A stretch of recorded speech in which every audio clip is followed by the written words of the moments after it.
Hey folks, it's Emma over at Retro Dodo, and today I'm going to show you how to complete Mission 1 in Advance Wars Reboot Camp.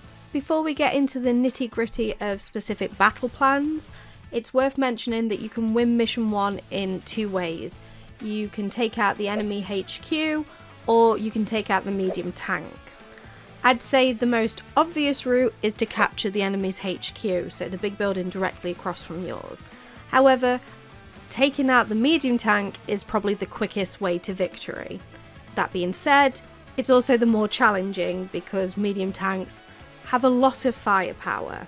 Either way though, regardless of which route you decide to go, you want to start advancing across the screen whilst avoiding the medium tank's attack range. And if you're not sure what that attack range is, just place your cursor over it and click the B button and you'll see a nice red outline giving you a clear idea of where you can and can't go. I've played through Mission 1 several times now, and I've pretty much won it the same way every time, at least as far as where I put my units. So what I initially do is move a couple of infantry to the neutral cities on the left hand side of the bridge, just because I feel like it gives me a little bit of stability against the enemy, whilst also keeping me around my HQ just in case the enemy should get over the bridge. However, to avoid them getting over the bridge, I send most of my tanks over, bar the artillery tank. I'm going to keep the artillery tank on the left hand side of the bridge for now, because it's still got a decent attack range that it can hit the enemy, but it shouldn't take on too much damage. My first port of call is to take out the enemy's artillery tank, because next to the medium tank, that's the most powerful unit that is going to come up against my units.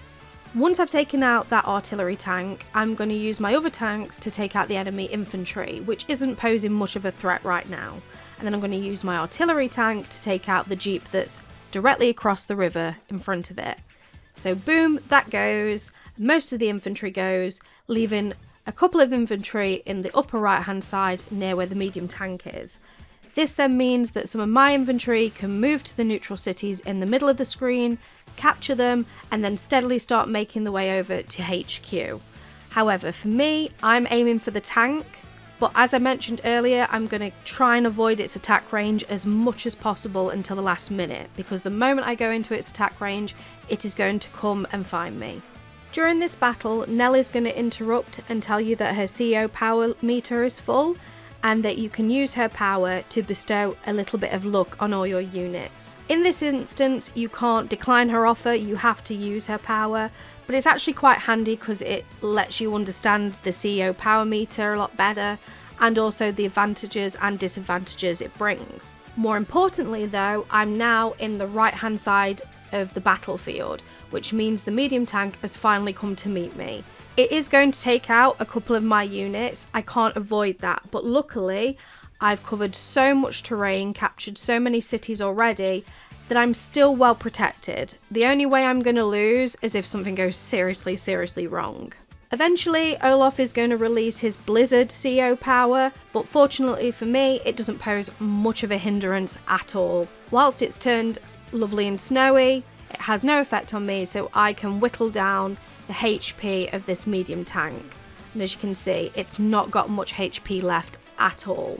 But should the worst happen, I've got another unit very close to the enemy HQ, so in my next turn, if all else fails, I can attempt to capture the HQ. But I don't have to capture the enemy's HQ because I've finally taken out that medium tank and not suffered too much damage. I know we've lost a few units along the way, but it's nothing too serious, and you know, all's fair in love and war.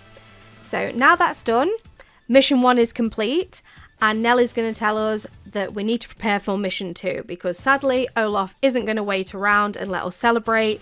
He wants to keep this party going and continue this tedious war. However, for now, I'm going to leave you here to enjoy your victory, and I will see you in the next guide.